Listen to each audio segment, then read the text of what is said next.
Una vez oí a un predicador decir, hay veces que cuando uno llega a ciertos capítulos de la Biblia, uno quisiera pasarlos por alto, pero uno no puede pasarlos por alto porque para esto, como después diremos, se escribieron para nuestra instrucción y nuestra manera de mirar la palabra de Dios y su voluntad.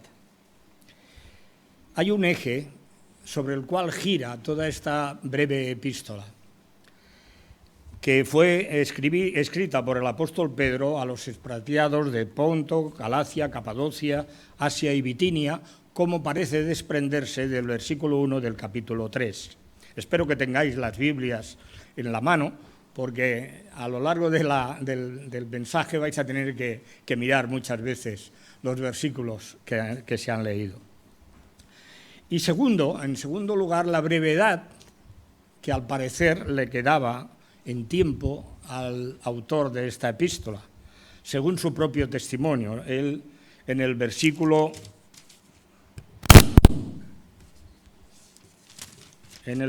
12, dice: yo no dejaré de recordaros todas estas cosas, aunque vosotros las sepáis y estéis confirmados en la verdad presente. Pues tengo por justo, en tanto que estoy en el cuerpo, el despertaros con amonestación, sabiendo que en breve debo abandonar el cuerpo, como nuestro Señor Jesucristo me ha declarado. Pedro, como buen pastor de almas y de la grey del Señor, él ha dicho: yo procuraré con diligencia, después de que haya partido, que vosotros tengáis memoria de todas las cosas que os he escrito.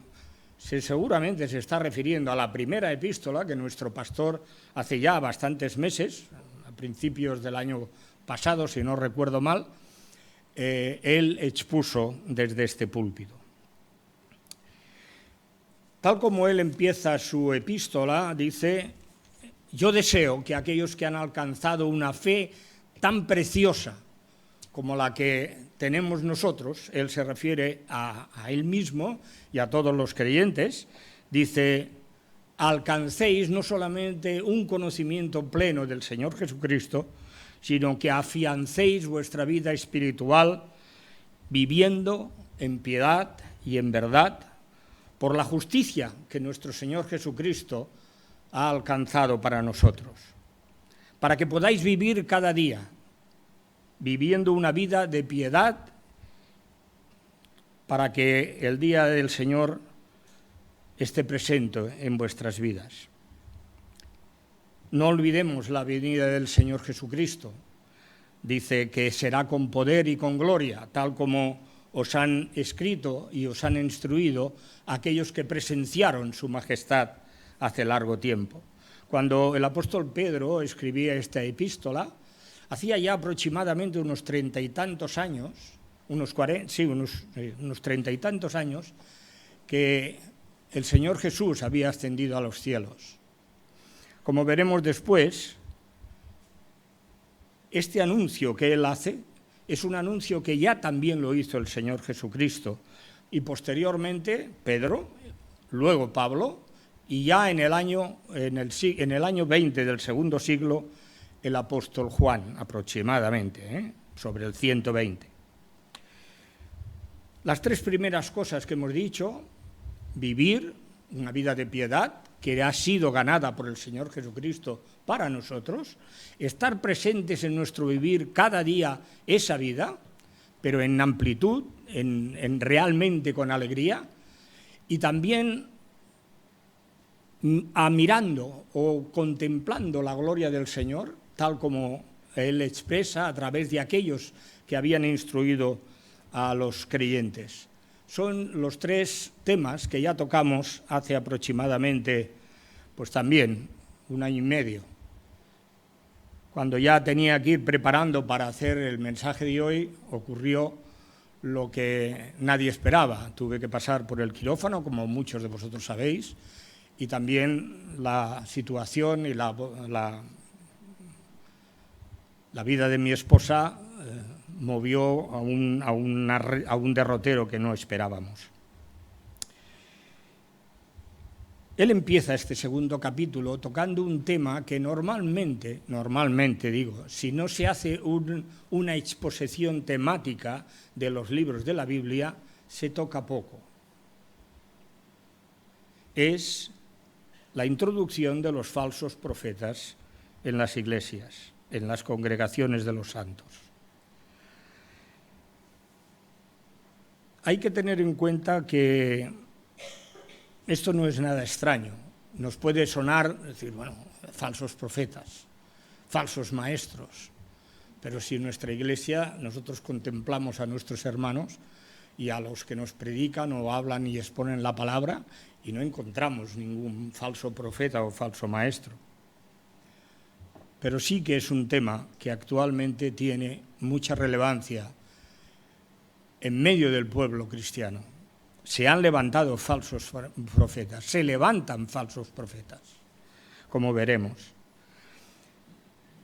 Como es natural, porque el propio capítulo lo permite, no vamos a hacer una exposición de los 22 versículos. Solamente vamos a ver desde el 1 hasta el versículo 10 y solamente en su primera parte, aquella que dice que viven en concupiscencia, inmundicia y desprecian el señorío. La segunda parte, que habla del carácter y sus prácticas de los falsos maestros, lo tocaremos en otra ocasión. Al final del capítulo 1, Pedro ha estado diciendo: recordad que ninguna profecía ha sido traída por voluntad propia, sino que los santos hombres de Dios hablaron siendo inspirados por el Espíritu Santo. Y cuando él empieza este segundo capítulo, él entra en una dinámica que realmente nos choca, ¿no? Y él dice, pero, hay un pero al empezar este capítulo. Pero también hubo falsos profetas en el pueblo. De alguna manera él hace que sus oyentes, o sus lectores, mejor dicho, retrocedan y piensen en la vida y en la historia del pueblo de Israel. Dice, hubo falsos profetas en el pueblo. A veces estos falsos profetas eran de divinidades extranjeras, falsas, como por ejemplo el dios del Baal. Y Elías, el profeta, uno de los profetas, tuvo que enfrentarse al rey Acab y le dijo, oye, mira, congrégame a todo Israel, pero también congrégame a los 450 profetas de Baal. Dice, y a los 400 profetas de Asera que comen en la mesa de tu esposa Jezabel. Aquí eran falsos profetas de dioses extraños y extranjeros a Israel. Pero también había profetas que hablaban o pretendían hablar en el nombre de Dios. Y Jehová, ¿dónde está Dominique? Si eres tan amable, apágala, porque me mueve la hoja y además hablaban en el nombre de Jehová. Y Dios, por medio de sus profetas, llamó y dijo, manda este mensaje al pueblo de Israel. Dice, he visto en los profetas de Samaria vuestros desatinos. Profetizáis en el nombre de Baal. Hicieron errar a mi pueblo Israel y os alimentan con vanas esperanzas. Ellos decían, no hay problema. Samaria era la parte de Israel que había sido dividida después del reinado de Salomón y eran las 10 tribus que se habían desgajado de Judá y Benjamín y habían constituido lo que se denominaba el pueblo de Israel, habían conservado ese nombre. Y tenían sus propios sacerdotes, sus propios dioses, etc. Y dice, les estáis dando vanas esperanzas. ¿Por qué? Porque en aquel momento el pueblo de Israel, o sea, toda la parte de Samaria y sus circunstancias, estaba siendo casi invadida por el pueblo de Asiria. Y los profetas de Samaria decían, no hay problema, habrá paz. Cuando los profetas verdaderos de Dios decían todo lo contrario. Y dice Dios, yo no envié a esos profetas que os hablan de paz. Otros profetas hablaron siendo conscientes de que hablaban mentiras. Y también mujeres, también hubo mujeres profetisas en el pueblo de Dios. Dice, era una época también convulsa. Esos falsos profetas aparecían normalmente en tiempos convulsos. ¿Alguna cosa? Perdón. Dice, vuestros jefes, dice, juzgan por cohecho. Los sacerdotes enseñan por dinero. Y vuestros profetas adivinan por dinero. Dice, y hay mujeres, hay de aquellas, dice el Señor, que cosen vendas mágicas y velos mágicos para cazar a las almas. Como veis, era extensa toda los profetas falsos. Dioses extraños, que hablaban en el nombre de Dios siendo mentira, hablando mentira, sabiéndolo y creyéndolo, e incluso mujeres profetisas.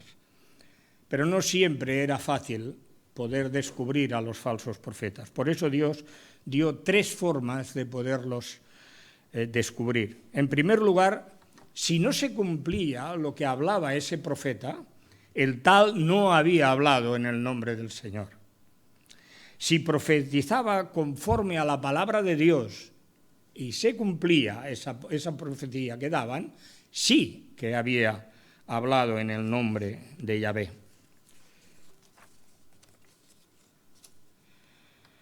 También había que mirar la vida del profeta, había que mirar su vida, cómo era, cómo se desarrollaba, qué era su día a día. Dicen los profetas, de Jerusalén he visto torpezas. Ya no era Samaria, era también en Judá. Cometían adulterios, andaban en mentiras, fortalecían las manos de los malos, y yo les haré comer ajenjos, y los he entregado al rey de Babilonia.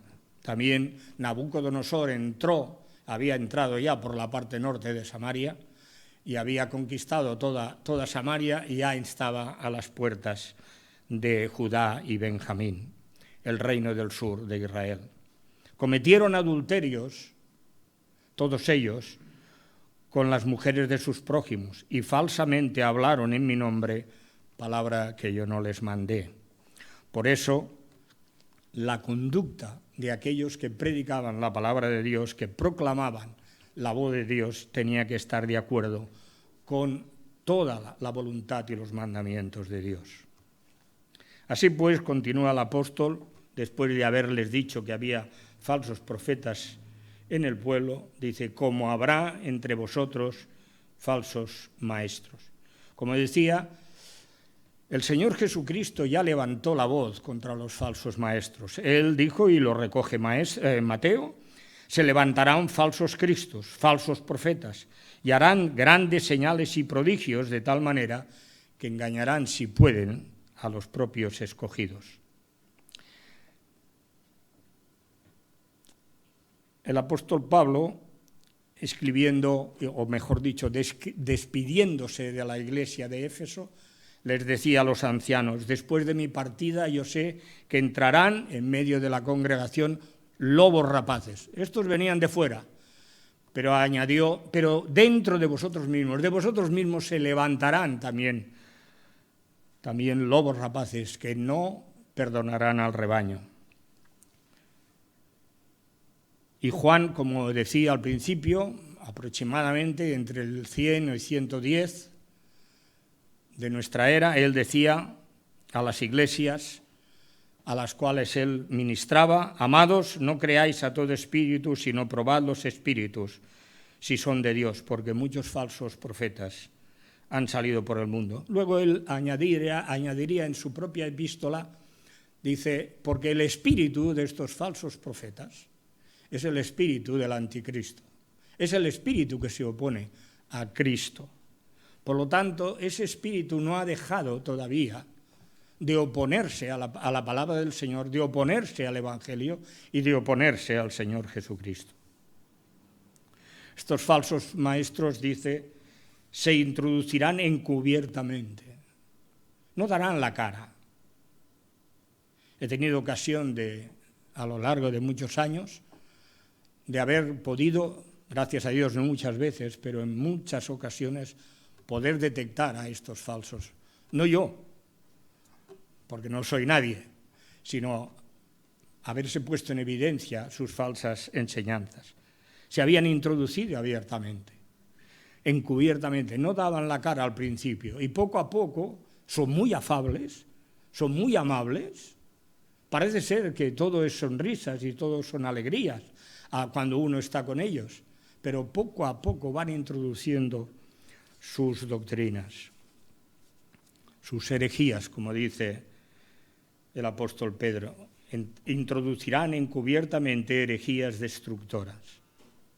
La herejía es una falsa enseñanza, no solamente doctrinal, pues lo que hace es dividir a las iglesias, dividir a las familias incluso, oscurecen la verdad, destruyen a las personas y causan ruina.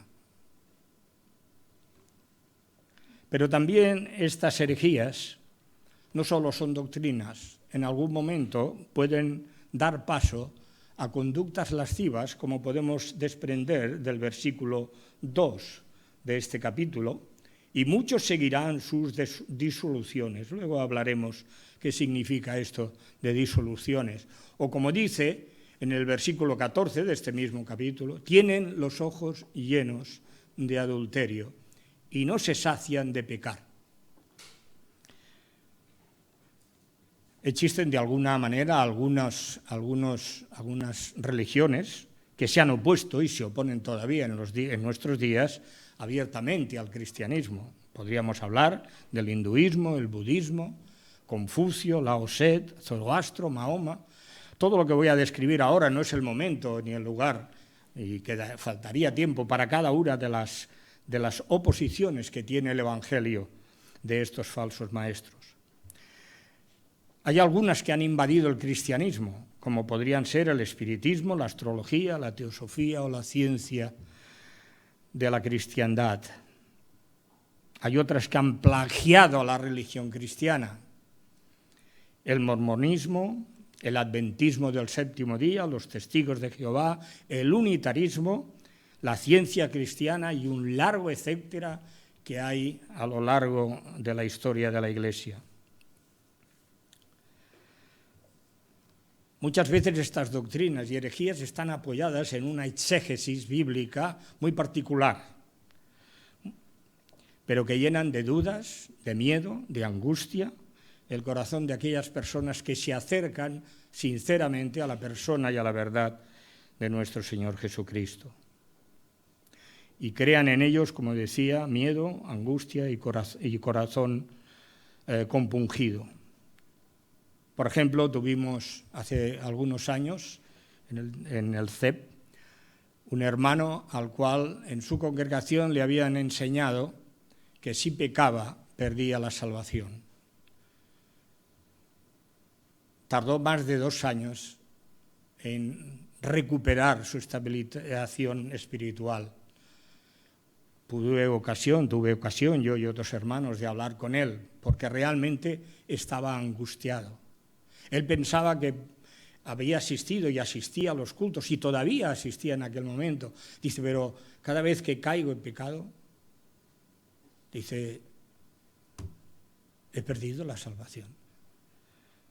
Tuvimos que enseñarle aquellos textos en los cuales la palabra del Señor dice que si uno ha creído sinceramente en el Señor Jesucristo, ha sido sellado con el Espíritu Santo.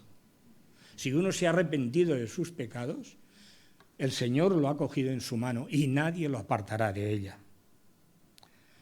En otra ocasión tuvimos también ocasión de verlo, eso se palpa a veces, sobre todo en momentos y situaciones de estudio. Si no hablas en lenguas, no tienes el Espíritu Santo. Y luego hay un populismo religioso, yo lo califico así. Es aquellos que dicen, bueno, no hay que prepararse, no hay que estar todo el día mirando y estudiando la palabra de Dios. Uno tiene que hablar cuando llegue a predicarla, cuando el Espíritu lo ilumine, y cuando llegue ese momento, Él abrirá la Biblia Ha habido ocasiones, en que alguien ha tenido el valor de abrir la Biblia unos minutos antes de tener que predicar y coger un texto. Oí una vez un mensaje, os aseguro que todo lo que dijo el predicador no tenía ni correspondencia ni apoyo en los dos textos que había leído, uno del Antiguo y otro del Nuevo Testamento. Otros dicen lo más importante es el amor. Por lo tanto, no le pongamos trabas al amor. Dejémoslo que se exprese como Él quiera, con quien quiera y de la manera que quiera.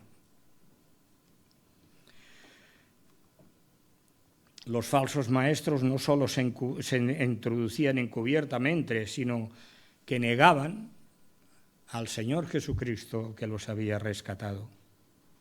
Renuncian verbalmente y abiertamente para oponerse a la verdad y no quererla conocer. Porque conocer la verdad y conocer al Señor Jesucristo que los rescató es reconocer sus propias herejías, sus propios pecados, arrepentirse de ellos y reconocer que Jesucristo es su Salvador. Y eso es algo que no están dispuestos a hacer los falsos maestros. Niegan su divinidad, niegan su encarnación, niegan su historicidad, niegan sus milagros, su sacrificio expiatorio. Y hermanos, no os estoy hablando de algo que se diga en la intimidad, esto lo estamos viendo. Sale en artículos de prensa, radio y televisión.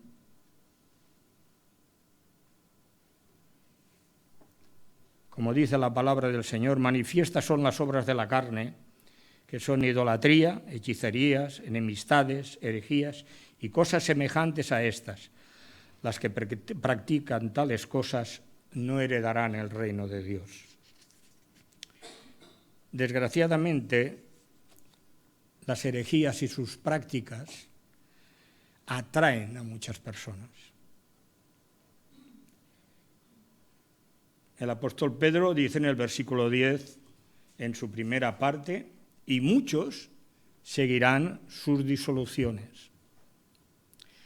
Su doctrina es destructora, pero sus prácticas no le va muy por detrás. Y no hay unos cuantos, unos pocos que siguen esas falsedades. Atrae, parece como si fuera un imán. Esas manifestaciones que son disolutivas realmente atraen. Y Pedro dice, no unos, sino muchos seguirán sus disoluciones. Hemos de reconocer que algunas congregaciones se han visto totalmente deshechas porque han entrado líderes y han entrado falsos maestros que han captado sobre todo a los jóvenes. No quisiera asustaros, tampoco es que os decía, no había visto, pero una vez tuve ocasión de oír a un predicador y me llamó la atención la forma tan concreta, explícita y recta que predicó la palabra de Dios. Pero detrás había otro decorado, la interpretación de la homosexualidad. Y esto, por un instante y por un tiempo, desestabilizó a los jóvenes.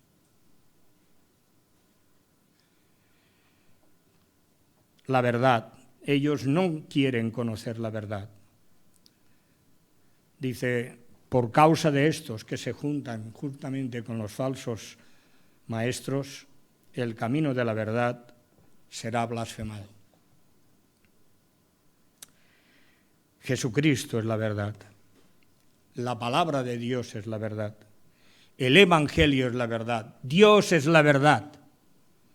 Pero a causa de esos testimonios, a causa de esas doctrinas, la verdad es maldecida, menospreciada y blasfemada por aquellos que nos observan. Algunas veces no habéis oído, cuando se compara a algún evangélico, a los evangélicos con otras religiones, escucha, todos son lo mismo, ¿eh? Y como en realidad haya alguna cosa con la cual se pueda acusar, en realidad entonces la etiqueta está colocada textualmente. Todos son iguales. Pues no, la verdad está por encima de todos nosotros y de todo lo que pensemos. Pero aún hay otra práctica de los falsos maestros, por codicia. Son codiciosos y hacen mercadería de aquellos a los cuales han captado. Se venden libros, se aprovechan de sus familias. Aquí el apóstol Pedro les pone en advertencia, con falsas palabras, con historias inventadas, con todo eso, pueden sacar provecho y beneficiarse de aquellos a los que han captado. Yo no sé si a estas alturas os he mareado mucho, o os estáis preguntando cómo no podemos librarnos de los falsos maestros cuando los detectemos, o cuando estemos en condiciones de detectarlos. Es fácil, es muy fácil.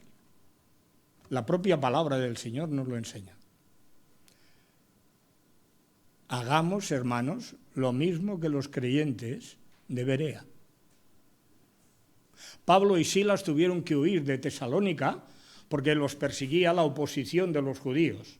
Y tuvieron que salir de Tesalónica y se fueron a Berea. Berea era una ciudad bastante prominente, también había una comunidad judía allí, y allí llegó el apóstol Pablo y Silas, y como tenía por costumbre, allí nos vamos a la sinagoga a predicar el Evangelio. Y nos dice la palabra de Dios que los de Berea recibieron la palabra con toda solicitud. Oigamos a todo el mundo. Ya lo decía el apóstol Juan, mirad, escudriñad a todo espíritu. Pues bien, recibían la palabra con solicitud, escudriñando cada día las Escrituras para ver si estas cosas eran así. Hermanos, en la medida en que perdamos la instrucción que nos da la palabra de Dios, porque solamente la leamos, no la meditemos o la reflexionemos, estamos a merced de cualquiera que venga y nos hable una nueva doctrina o una nueva manera de enfocar la palabra de Dios. Hay que escudriñar las Escrituras para ver si realmente las cosas son así. Por eso hubo gran cantidad de fruto en Berea.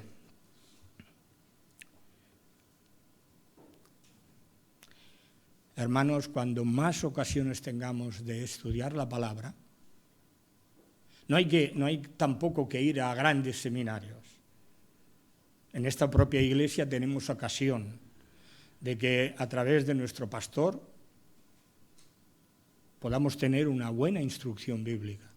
Hay estudios, y quizás adelanto un poco, pero también es posible que haya una ampliación también de estos estudios a principios del año que viene.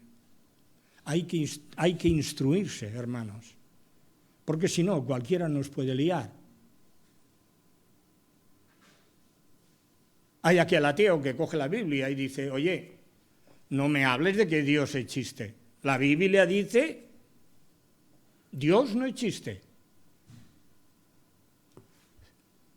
Quita la primera parte, dijo el necio. O hace como el diablo, Satanás, cuando le dice a Jesús, oye, tírate de las almenas del templo, porque Dios ha prometido que enviará a sus ángeles para que te sostengan en sus manos. Le quita un versículo de ese salmo. Dios está alrededor de aquellos que le temen. El Espíritu del Señor está alrededor de los que le temen y le obedecen, dice la palabra de Dios. ¿cuál será el destino de estos falsos maestros? Pedro también lo dice. En la segunda parte del primer versículo, en la segunda, dice: estos atraerán sobre sí mismos destrucción repentina. Ellos mismos serán la causa de que un día el juicio de Dios caiga sobre ellos. Hay que entender sobre los tales como los falsos maestros y sus discípulos. Y Pablo aquí se extiende y se alarga, dice, ya de largo tiempo la condenación no se tarda. Dice, hace mucho tiempo que la condenación de estos falsos maestros ya está prevista en los planes de Dios. Dice, su perdición, y aquí parece que escriba irónicamente, dice, su perdición no duerme, no hace la siesta. Como Dios juzgó a los antepasados falsos profetas de Israel, así juzgará a los falsos maestros de los tiempos de Pedro, de Juan, de Pablo y de nuestros días. No los perdonó. Es curioso que solamente dice cosas buenas de las dos historias que él, de las tres que presenta, solamente de dos dice que Dios hizo algo. No menciona que hiciera nada con los ángeles. A los ángeles los mandó a las mazmorras de tinieblas y perdición. Dios no perdonó a los ángeles que pecaron, sino que arrojándonos al infierno los entregó a prisiones de oscuridad para ser reservados al juicio, el versículo 4 de este capítulo. Yo aquí hablo a nivel personal. Cuando al principio de ser creyente encontraba este texto y luego el de Judas y algún otro que anda por ahí, pues era una curiosidad enfermiza. Buscaba, leía, miraba a un autor, miraba a otro. Choca, ¿verdad? Es algo que no tenemos mucho conocimiento. Nos sentimos atraídos por estos temas que toca la Biblia. Sin embargo, estos temas no se nos han dado para la especulación, sino para la instrucción y exhortación. La existencia de los ángeles, la Biblia no los niega. La palabra de Dios corrobora, tanto en el Antiguo Testamento como en el Nuevo, que los ángeles existen.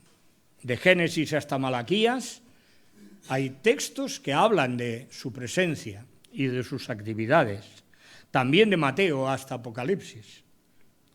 Posiblemente hay preguntas, a mí no se me han contestado todavía, dice, sobre las que no hayamos respuesta en la Biblia. Por ejemplo, nos gustaría saber cuándo fueron creados.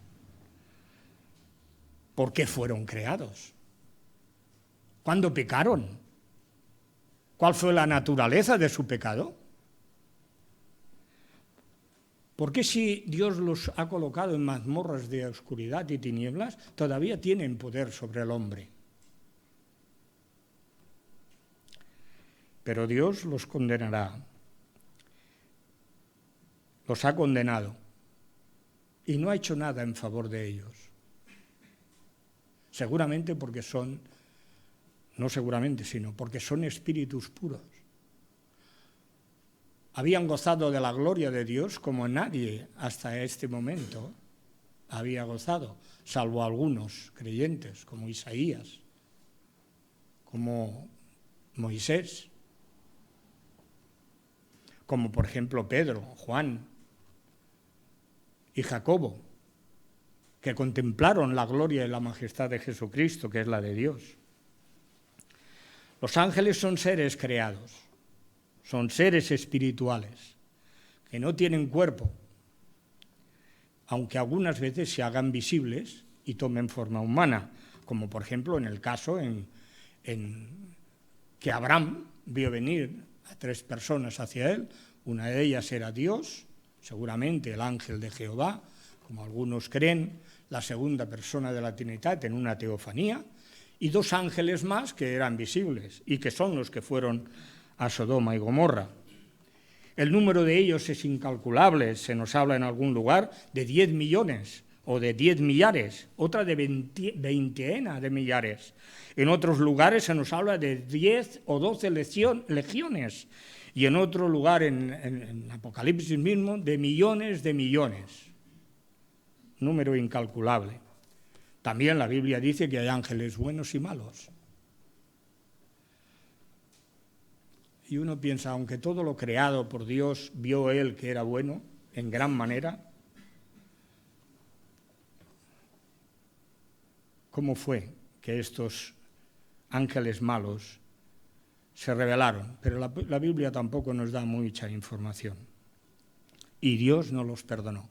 Seguramente porque ellos contemplaron la gloria de Dios como nadie hasta aquel momento la había contemplado. ¿Pensáis vosotros que Moisés, después de contemplar la gloria de Dios, a pesar de que él la vio de espaldas, o Isaías, después de ver la gloria de Dios reflejada en el trono de Dios, su vida no fue otra? ¿No quedaron realmente anonadados? ¿No se sintieron pequeños? Isaías dice, ¡ay de mí, que he visto a Dios, voy a morir! Y Moisés testifica que él acachó la cabeza en la peña donde Dios le había dicho que se colocara. Es verdad que algunos han dicho que el pecado de los ángeles fue la sexualidad, viendo los hijos de Dios, los ángeles, que las hijas de los hombres eran hermosas, tomaron para sí mujeres escogiendo entre todas. Bueno, si estos expositores se apoyan en Génesis 6, del 1 al 6. Hay otros que dicen que por codicia, por soberbia, por orgullo, apoyándose, por ejemplo, en textos de Isaías, capítulo 14, o Ezequiel, capítulo 28.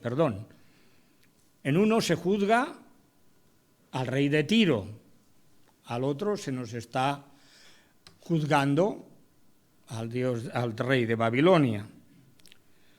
Creo que una postura muy ecuánime, muy estable es la que nos escribe Simón Kistemaker.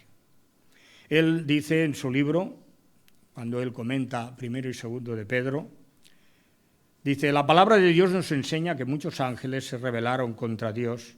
Por consiguiente, no debemos especular y decir que los ángeles pecaron cuando ellos, y él dice los hijos de Dios, se casaron con las hijas de los hombres. Los ángeles son seres espirituales sin cuerpos físicos e incapaces de la procreación. De hecho, Jesús explica que en la resurrección la gente, como los ángeles del cielo, ni se casarán ni se darán en casamiento.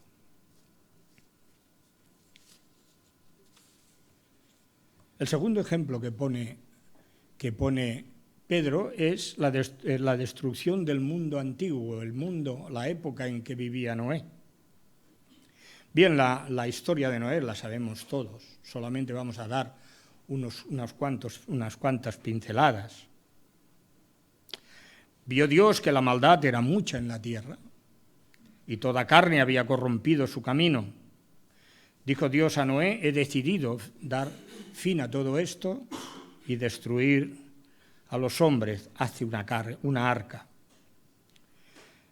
Y sabemos que Noé obedeció la palabra de Dios aún sin verla cumplida, en el momento. 120 años tardó en construir el arca Noé. Pero durante esos 120 años no solamente obedeció, sino fue pregonero de justicia para aquella generación que le tocó vivir juntamente con él. Noé era un hombre que había andado y andaba con Dios. La propia palabra de Dios lo testifica. Con Dios anduvo Noé. Noé había hallado gracia a los ojos de Dios, no porque fuera un hombre sin pecado, él y su familia, no, sino sencillamente porque él trató de ajustar su vida a la palabra de Dios revelada hasta aquel momento. Recordad que él descendía de la familia de Adán, de la línea de Set, sustituto del Abel, al quien había matado Caín. Y que su bisabuelo, el bisabuelo de Noé, era Enoc, que también se nos dice anduvo con Dios, ¿no? Enoc.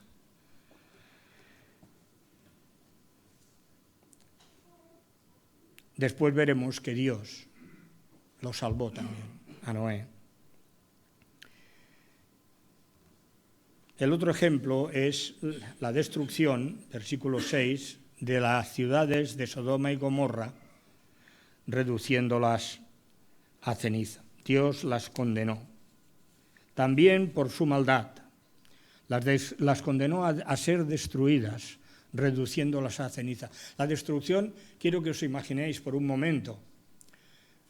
En la televisión hace muchas semanas salió la destrucción de un edificio, se derrumbó un edificio de casi unas 10 o 12 plantas. No se está refiriendo que fueron reducidas a escombros las ciudades de Sodoma y Gomorra. No, cayó fuego y azufre del cielo como juicio de Dios y quedaron convertidas en ceniza. ¿Habéis visto cuando habéis quemado algo? ¿Habéis quemado alguna vez un mueble? ¿O habéis quemado cosas que no servían, papeles? Todas las cosas que se puedan quemar, cuando uno luego pica y escarba, hay cenizas, no queda nada sólido. Dice que las destruyó para ponerlas, por ejemplo, a los que habían de vivir impíamente. Vivir impíamente, hermanos, no es solamente hacer mal con injusticia, desafiando a la palabra de Dios. Es, además de todo eso, oponerse a Dios abiertamente.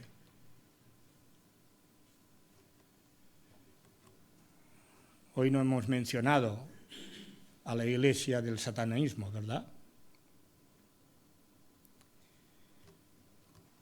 Un hermano, que no he sido yo, en su día pudo ver una lista de que los miembros de esa secta oran para que muchos predicadores y creyentes eminentes caigan en pecado. Y no estoy hablando de tonterías, ¿eh?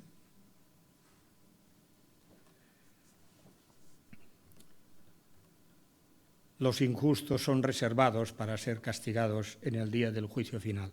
Es verdad que a veces a los falsos maestros, o muchas veces la gente que vive impíamente, no vemos que llegue su final. Como decía el escritor de Eclesiastés, lo mismo veo que sucede al justo y al injusto. Todos mueren. Pero el injusto en su cama, bien rodeado de familiares y bien cuidado. Y al justo, a veces empobrecido y maltratado y sin recursos. Uno se siente cohibido, hermanos, pero el creyente no debe tener temor. Ya lo he dicho antes, cuando uno pide perdón, reconoce sus pecados, pide perdón a Dios por ellos, acepta el sacrificio de Cristo, Cristo se hace responsable de él por toda la eternidad y nadie lo puede arrebatar de su mano. Él en este momento está intercediendo por nosotros a la diestra del Padre. A Él se digna llamarnos hermanos. Un día tendremos el privilegio de que nos concederá el ser semejantes a Él, como dice Juan en su primera epístola. Pero Juan casi salta cuando escribe eso. Pero ahora somos hijos de Dios. Pero el día que le veamos a Él, se está refiriendo a la segunda venida, seremos semejantes a Él porque le veremos. Sí, nos cohibimos, es verdad. Pero dice el Señor que sabe librar a sus hijos. Sabe librar el Señor de tentación a los piadosos. Versículo 9. Sabe el Señor. El soberano de cielos y tierra lo escudriña todo, lo ve todo, está atento a todo. Dios no está circunscrito a nuestro tiempo, hermanos. Dios es eterno. Para Él, la historia de nuestro mundo, desde que lo creó hasta que lo vuelva otra vez a restablecer, es un presente constante. Por eso muchas veces en la Biblia encontramos textos que nos hablan de que hay situaciones y hechos que ya se han consumado o se han predeterminado desde antes de la fundación del mundo. Eso nos tiene que dar confianza, estabilidad espiritual. Sabe el Señor librar de tentación a los piadosos. Los ojos de Jehová están en todo lugar, mirando a los malos y a los buenos. Nadie escapa. Yo quisiera leeros unos versículos, no quiero el tiempo, todavía, como dice nuestro pastor, me queda un poco de tiempo, ¿me lo dais? El Salmo 139, solamente unos versículos que son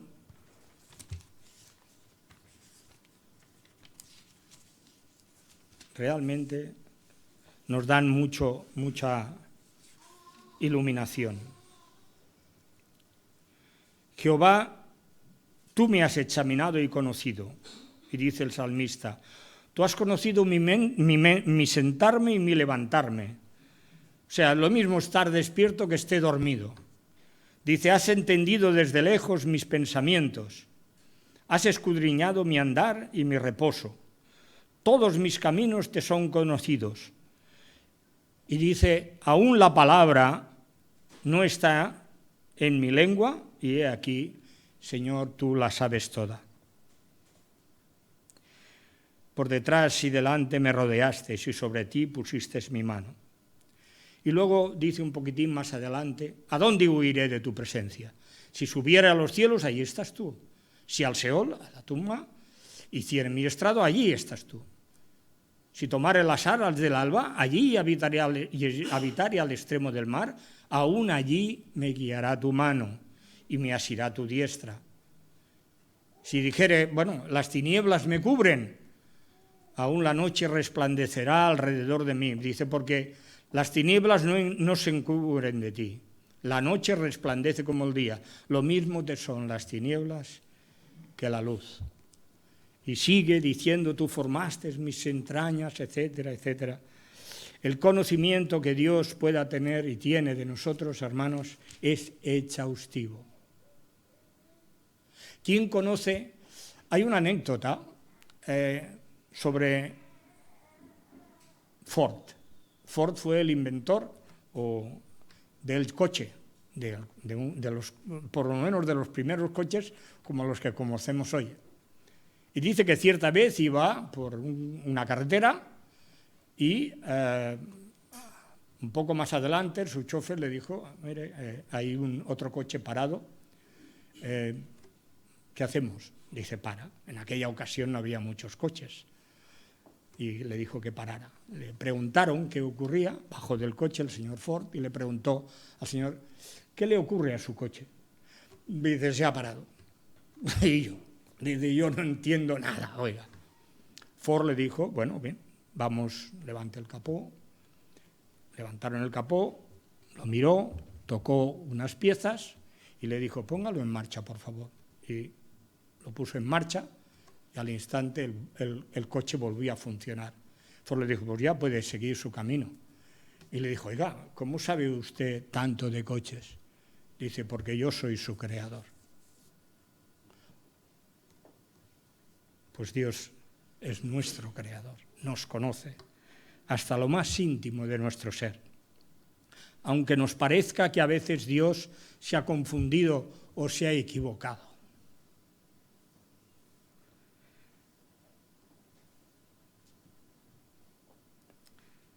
dice, ¿sabe Dios librar de tentación a los piadosos? Bien, muchas veces la entrada de los falsos maestros pone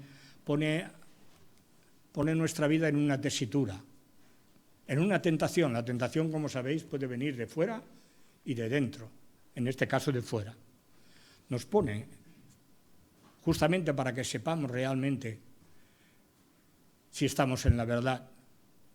Una vez me dijo un abogado al que yo le había consultado, dice, usted si quiere saber si su familia o cualquier familia está bien, dice que tengan una herencia y haya mucho dinero a repartir.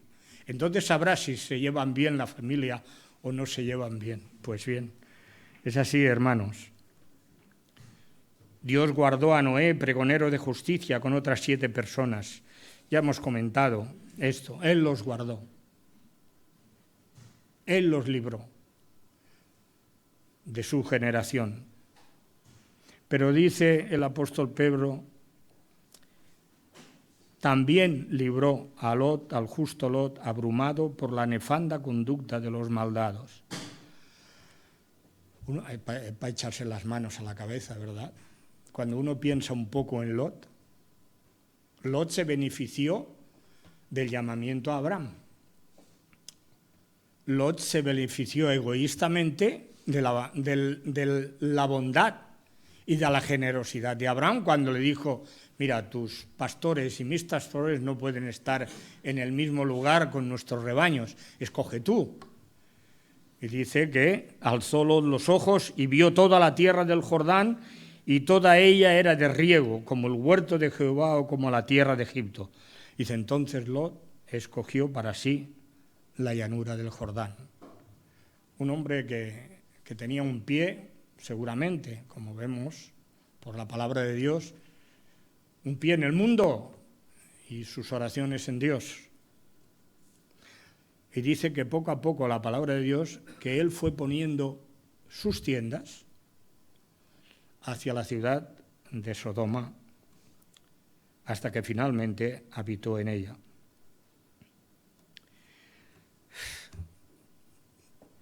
El incidente de los habitantes de Sodoma, la manera de reaccionar de Lot, su trágica salida, que Dios, por medio de los ángeles, lo salvó.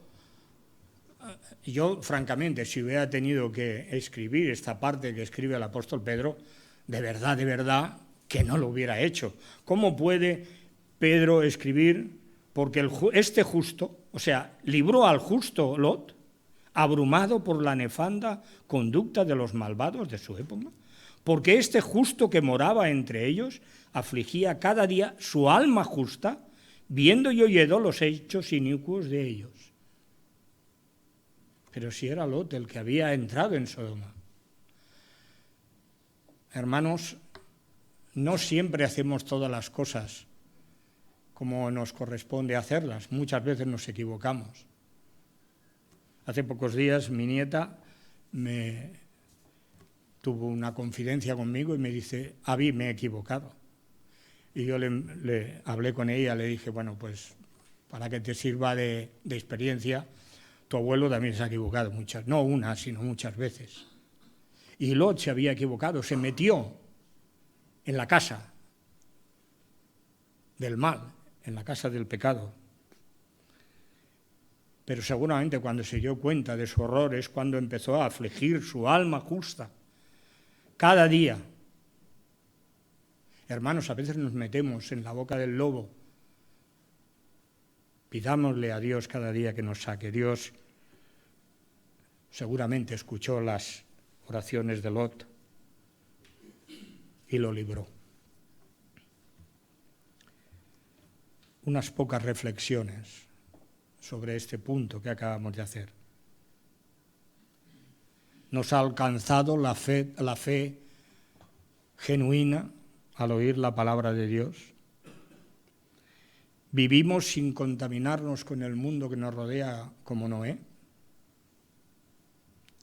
¿Se puede decir de cada uno de nosotros que caminamos con Dios? ¿Creemos en sus promesas como creyó Noé? Él esperando el juicio que Dios daría a sus contemporáneos, nosotros esperando el día de Cristo. ¿Cómo edificamos nuestra vida espiritual? Con oro, plata, piedras preciosas para gloria de Dios, o con madera, heno y hojarasca para nuestra satisfacción.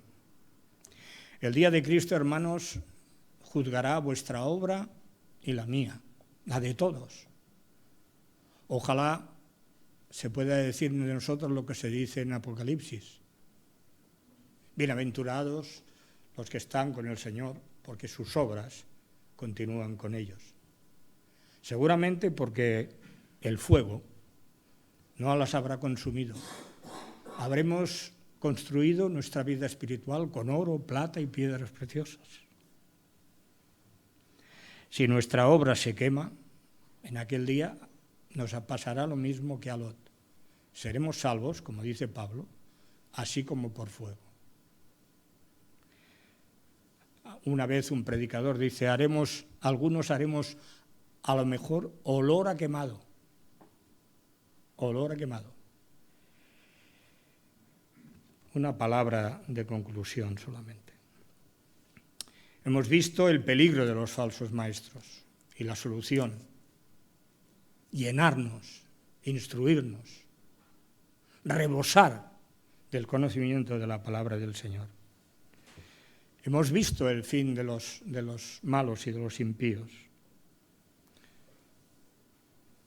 Que Dios no alcance a nadie, porque la oportunidad la tenemos en nuestros días, porque se sigue predicando el mensaje del Evangelio, que nos habla de lo que hizo Cristo en la cruz del Calvario, para el perdón de nuestros pecados.